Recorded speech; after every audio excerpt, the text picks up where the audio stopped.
Qora tuynuklar borliqdagi ajoyib narsalardan biri hisoblanadi va umuman olganda ular mantiqqa to'g'ri kelmaydiganga o'xshaydi. Ular qayerdan paydo bo'lgan va siz ulardan biriga tushib ketsangiz nima sodir bo'ladi?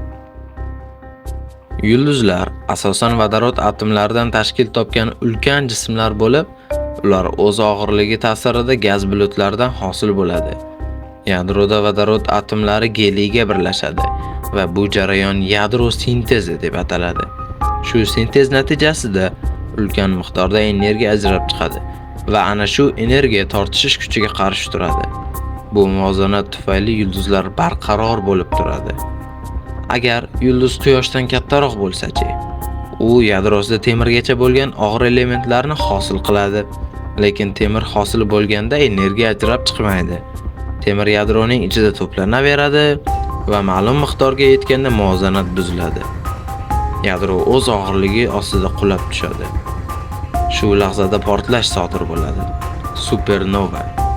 Portlash natijasida yulduzlarning tashqi qismi uchib ketadi. Yadro esa neytron yulduziga yoki massasi katta bo'lsa, qora tuynukka aylanadi. Qora tuynukning ko'rinadigan chegarasi voqealar ufqi deb ataladi. Uni kesib o'tgan narsa hech qachon ortga qayta olmaydi. Chunki undan chiqish uchun yorug'likdan tezroq harakat qilish kerak bo'ladi. Bu esa nazariy jihatdan mumkin emas. Shuning uchun qora tuynuk bizga qora, hech narsani aks ettirmaydigan shar kabi ko'rinadi.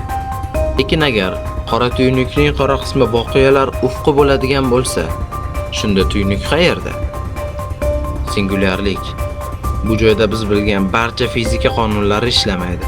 Ehtimol u cheksiz zichlikdagi nuqta yoki butunlay boshqa narsa bo'lishi mumkin. Fizikada hajmning nolga tengligi ham xatolikka o'xshaydi.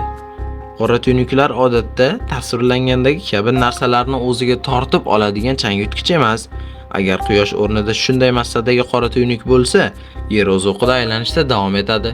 Faqat muzlagan holatda. Agar qora tuynukka tushib ketsangiz nima sodir bo'ladi? Aytaylik hech nima. Shunchaki qora tuynuk va uning atrofida vaqt har xil aylanadi. Agar siz qora tuynukka yaqinlashsangiz, vaqt siz uchun boshqacha o'tadi. Tashqaridan qaraganda siz sekinlashib, oxir-oqibat to'xtab qolgandek bo'lasiz. Shu payt sizning nuqtai nazaringizdan esa tashqi olam tezlashib ketadi. Bu hodisani hali hech kim tushuntirib bera olmagan. Ammo ichkariga kirganingizdan keyin qaytishning imkoni yo'q. Bu xuddiki bir yo'nalishli sayohatga o'xshaydi. Umuman olganda ichkariga harakat faqat bir tomonga, singulyarlikka qarab boradi. Buni torayib borayotgan yo'l misolida va har bir qadamingizdan so'ng orqangizda yopilib borayotgan eshikka o'xshatish mumkin.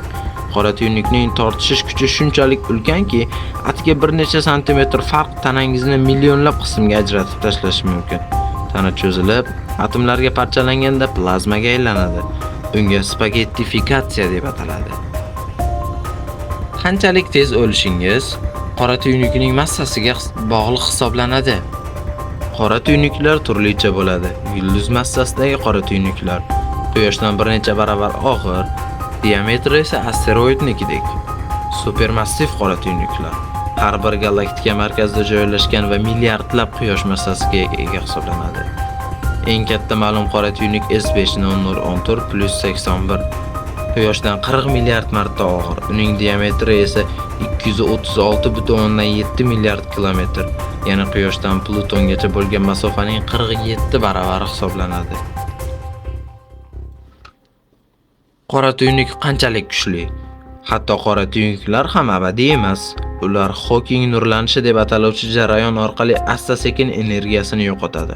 Bo'sh fazoda virtual zarrachalar doimo paydo bo'lib, bir-birini yo'q qiladi. Agar bu qora tuynukning chetida sodir bo'lsa, zarralarning biri ichiga tushadi, ikkinchisi esa qochib chiqadi. Shu tarzda qora tuynuk energiyasining bir qismini yo'qotadi. Lekin bu jarayon aqlga sig'mas darajada sekin sodir bo'ladi. Agar u tog'dek massaga ega bo'lsa, Quyoshdek issiqlik chiqaradi. Oxirgi daqiqasida esa milliardlab yadroviy bombalar kuchidagi portlashlar bilan yo'qoladi. Ammo bu jarayon g'oyat uzoq vaqtda davom etadi.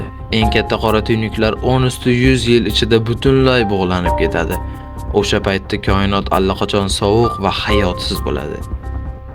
Ammo bu hikoyalar tugamagan. Qora tuynuk haqida ko'plab g'aroyib, g'oyalar mavjud. Ularni siz ikkinchi qismda kuzatishingiz mumkin hisoblanadi.